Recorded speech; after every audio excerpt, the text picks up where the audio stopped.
I'm currently in Egypt and it's 1 a.m., so that can only mean one thing.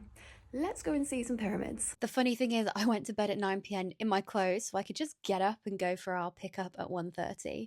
The drive was a bumpy 7 hours long with a police escort, but there was the most beautiful sunrise before we reached the chaos that is Cairo. Honestly, don't know why they even bother with road markings because everyone just drives all over the place anyway. It's quite entertaining, I'm not gonna lie.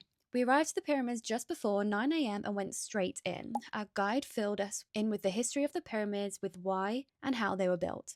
Despite the chaos, this was an absolutely incredible moment. I personally think the spot behind the pyramids further away actually gave you a better view. It was also pretty cool to see the Sphinx, but make sure to avoid all the horse and carts whilst you're walking around. Today was the first time I tried Egyptian food, and as a former fussy eater, I wasn't sure what I'd think, but honestly, anything with bread and rice, I love. I also never had any issues with any food on this whole trip. Our last stop was the Egyptian Museum, where our guide took us around and showed us the main parts to see. She explained so much history that honestly blew my mind, and I could never relay that back onto somebody else.